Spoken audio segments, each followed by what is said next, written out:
Greetings, hope you're doing well. Today I'm doing a quick review of the new Osees record titled Protean. Please consider liking and subscribing if you enjoy the video. This is the newest in a long line of albums from California multi-rock outfit Osees, a band who is known for their works of psychedelic rock, garage rock, avant-garde stuff as well. They're also known for messing up my music library with how many names they go by now, so thanks for that. Their last album, Face Stabber, was a deeper expedition into progressive rock and psychedelia, and despite the album being overly long in my opinion, I still enjoyed it. So now on Protean, the band are back with an emphasis with what I can describe in layman's terms like avant-garde garage punk. The album retains that zaniness factor that is to be expected from the band, but they have a few tricks up their sleeves when it comes to the presentation of the album. A couple of the opening tracks are a pretty good taste test for what has come for the rest of the record. Scramble Suit 2 and Dreary Nonsense have these squiggly chords and rapid fire drums, not to mention how spongy and absorbent they sound. Upbeat Ritual is a chill song with some desert wizard vocals and a driving drum pattern. Red Study uses, I believe, horns or some highly tuned guitars in the introduction and are spread out throughout the entire track,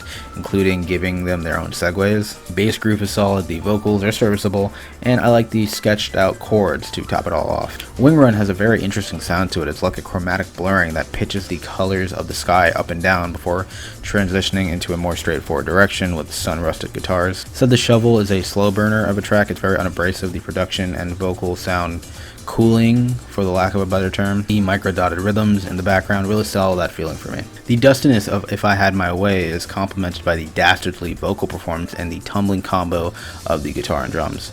And I like the closer, Persuaders Up. The ricketing drums, clicking guitars, and feral electronic embellishments make for one of the more lively and experimental tracks. But there were also a handful of tracks I felt failed to stand out in a pretty sonically homogenized record. The buzzy and fuzzy Terminal JAPE has a clear garage punk sound to it. However, it has nothing intriguing to really hook me in. It sounds like a dime a dozen garage punk track I could hear from any other band. The electric guitar chords on MIZMUTH sound good, but the ending of the track is awful. It's so puzzling to hear such a kinetic track come to a screeching halt with the drum breaks and just fade out. It could have been handled with way more grace. Then we have two separate 4-minute long tracks that are so light on ideas it makes it grueling to listen to them all the way through. One being Toadstools, whose first 3.5 minutes wears out its welcome quickly and makes the admittedly enjoyable last minute and a half not worth the time of admission. The other being Gong, a catastrophe. I like the low end power chord bits and the chord grooves as well, but it is stretched out way too long. It could have been like a cool 2-minute track. Another peeve I have is that the mixing on the album blends everything together so it lacks that punch on certain songs,